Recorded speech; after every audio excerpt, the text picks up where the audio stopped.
Selamat sore teman-teman semua dimanapun Anda berada. Ketemu lagi dalam satu perbincangan yang saya pikir serius tapi nggak serius. Kalau dikatakan serius karena ini masalahnya cukup penting. Karena ini seperti apa ya? Memendam rasa. Jadi memendam rasa atau seperti api dalam sekam juga boleh atau apapun. Tapi ini topik yang cukup menarik. Kita akan berbincang soal tanah ini.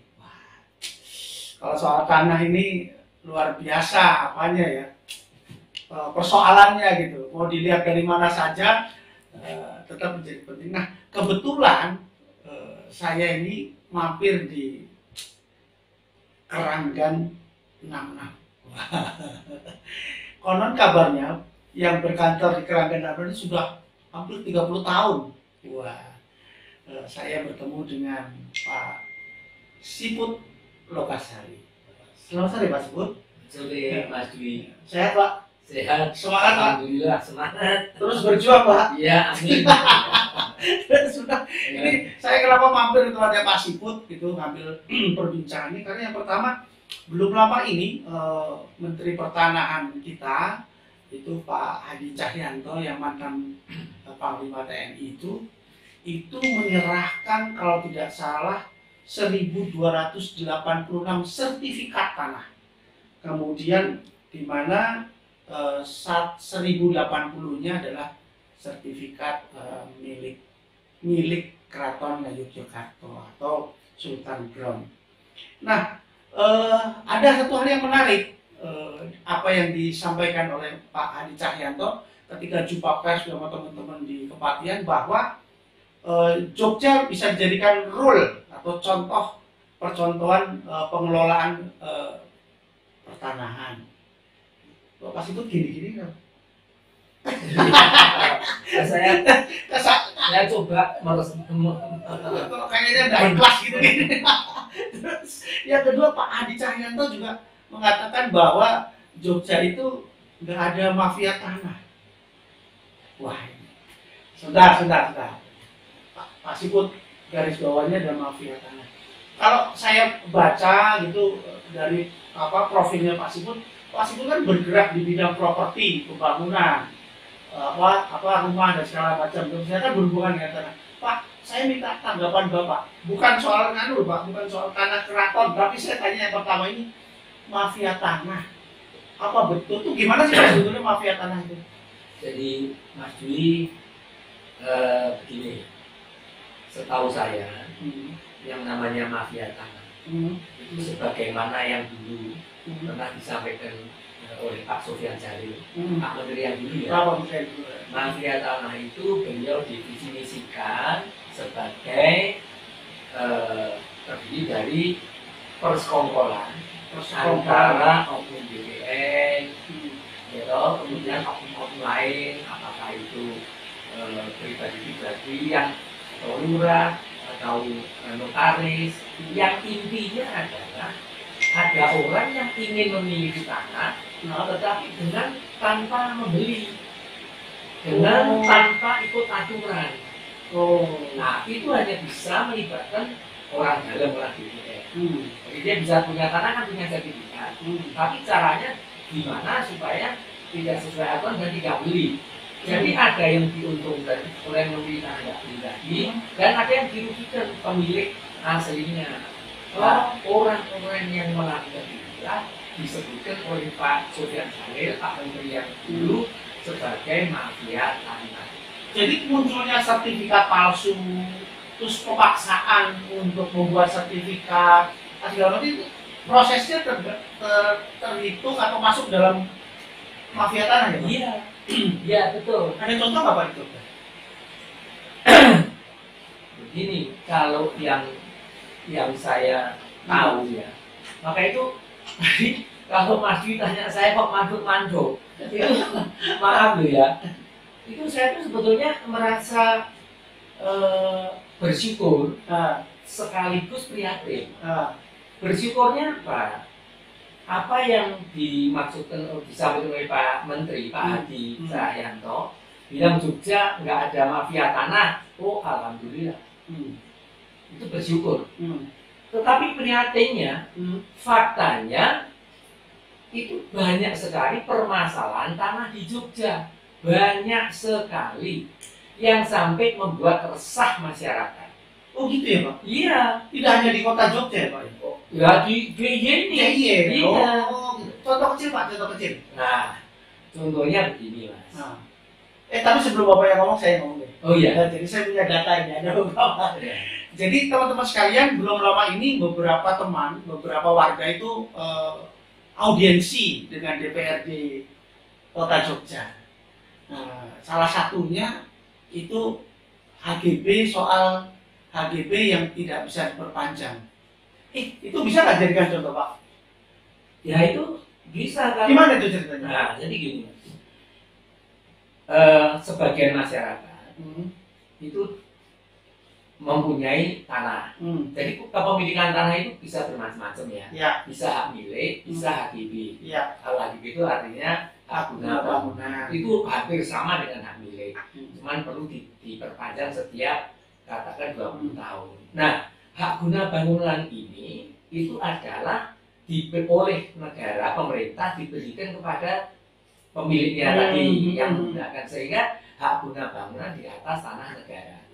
Setiap bisa 20 tahun, 30 tahun. Nah, masyarakat ini yang tadi Mas Dwi sampaikan yang datang ke DPRD tadi, itu karena serombongan itu mau memperpanjang hak guna bangunannya, itu oleh BPN tidak dilayani. Loh, kenapa?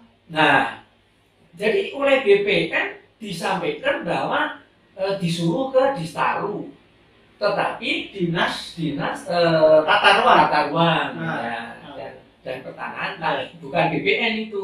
Itu di luar BPN. Padahal semestinya ke BPN, kan ini nggak dilayani. Lah alasannya apa? Lah BPN bilang alasannya ya maaf, katanya sih terindikasi tanah kasultanan. Sebentar, teman-teman sekalian, ini menarik. Terindikasi tanah kasultanan, artinya belum tentu tanah kesultanan. Kalau kan diindikasikan, ya. Tapi apakah iya apa betul kan belum pasti. Iya, jadi kalau maaf ya Mas Dwi, kalau menurut saya itu BPN bicara terindikasi tanah kasultanan, ini BPN ini sudah nggak tanggung jawab. Saya bilang BPN ya, maaf ya. BPN ya. Kantor Pertanahan BPN. Badan Pertanahan Nasional. Iya, itu nggak bertanggung jawab. Kok dan ngawur. Loh, kok bisa bicara tanpa data? Sekarang begini Mas Dwi, yang namanya tanah itu tanda bukti haknya kan sertifikat. Ya kan? Ya tinggal dilihat di sertifikatnya. Kalau hak guna bangunan, sertifikatnya jelas seperti itu pasti di atas tanah negara. Ya, apalagi di sertifikat itu di baliknya itu ada ditulis bahwa ini setelah 5 tahun nggak ada masalah, sudah tidak bisa lagi mau digugat, mau siapa nggak bisa. Jadi itu sudah pasti itu tanah negara. Loh, kok BPN kok bisa bilang dari tanah terindikasi itu bagaimana? Itu ke satu. Yang kedua, dari Kasultanan aja tidak ngomong apa-apa. Semestinya kalau menurut aturan, kita bicara kalau BPN melaksanakan aturan ya, yang namanya UPA dan aturan-aturan BPN, itu kalau ada orang mau memperpanjang HGB, sudah jelas SOP-nya. Cuma membutuhkan sertifikat, kopi, terus nanti lunas PBB, terus nanti KTP, kartu keluarga, udah selesai. Datang sehari servis selesai. Nah, diperpanjanglah HGB-nya itu. Kalau ada pihak lain, apakah itu Pak Ijo, apakah itu Pak Imesmo, Pak Imin, merasa loh itu tanah saya, dia bisa gugat ke pengadilan. Kalau misalnya tanah saya, ya. Tanah saya, loh kok HGB-nya mau dipanjang, itu kan tanahku. Saya bisa gugat ke pengadilan. Iya. Artinya kan masih dirugikan, silakan gugat ke pengadilan. Itu bisa. Kalau Mas Dwi itu diem saja juga nggak bukan nggak terus BPN bilang ini terindikasi tanahnya Mas Dwi, itu di aturan tidak mengatur seperti itu. Nah, tidak ada begitulah. Nah, BPN mengatakan bahwa terindikasi itu tanah keraton. Padahal keraton nggak orang apa, nggak maksudnya tidak ribut-ribut, enggak gitu ya. Lah, nyatanya nggak ada surat yang menghambat supaya tanahnya si siapa tadi yang pada rame-rame itu ke mana ke DPRD. Enggak, kan BPN aja yang ngomong. Nah itu satu. Kalau terus ada lagi yang contoh yang pada ke DPRD itu ada salah satu namanya Tuti, ya kan? Dia manut sama BPN, disuruh kemana? Ke Distaru, dia datang ke Distaru. Terus habis ke Distaru disuruh kemana? Dapat surat dari Sekda. Yang teken Asek. Sama Sekda disuruh ke Panitikesmo. Sampai ke Panitikesmo, sekian lama kemudian dikasih tahu sini disuruh teken surat. Suratnya itu bilang tanahmu itu mengaku bahwa yang bersangkutan itu mengaku tanahnya tanah milik Kasultanan, bla bla bla. Nah, dia emang nggak ngerti ya, dia teken. Oh, jadi Bu Titi ini diminta tanda tangan sebuah surat yang isinya bahwa Bu Titi mengaku bahwa tanah ini adalah tanah Kasultanan. Ini yang itu sudah ada belangkonya. Nah, kalau saya sendiri sih yakin yang begini-begini ini saya kok mafia. Saya yakinnya ini saya kira kok Pak Gub juga nggak ngerti. Pak Gubernur nggak ngerti. Saudara dia, saudara dia nggak ngerti. Oh, iya kan? Oh, nggak ada tekennya dia. Oh iya. Nah ini yang namanya salah satu bentuk oknum salah satu bentuk mafia tanah. Karena apa? Dengan teken seperti itu, butuh tidak kehilangan teman. Iya ya. Tanpa karena dia nggak membaca, kali Bu Tuti itu tidak membaca kan? Ya, kalau menurut Bu Tuti di sana ya cuma disuruh teken. Nah, kalau orang biasa masuk ke keraton gitu kan ya mesti ya disuruh apa saja mau tuh. Ya kan percaya toh. Kan begitu. Ini salah satu bentuk. Ya kalau itu yang terjadi di Jogja ya itu ya. Iya, dan ini orang-orang ini banyak ya teman-teman DPR adanya. Iya. Coba. Iya. Nah, bagaimana itu? Ya, saya Sunda. Itu yang pertama. Kalau podcast kita nggak boleh lama-lama. Ini Pak, pertanyaan kedua yang menarik dari Pak Menteri adalah saya masih terngiang-ngiang itu bahwa beliau mengatakan bahwa seolah-olah masyarakat dimohon katakanlah untuk menyerahkan tanahnya secara sukarela itu kepada kepada pihak keraton gitu. Saya masih agak nggak nyambung itu. Itu maksudnya seperti apa ya Pak? Nah, saya sama Mas Dwi saya malah tidak nyambung lagi.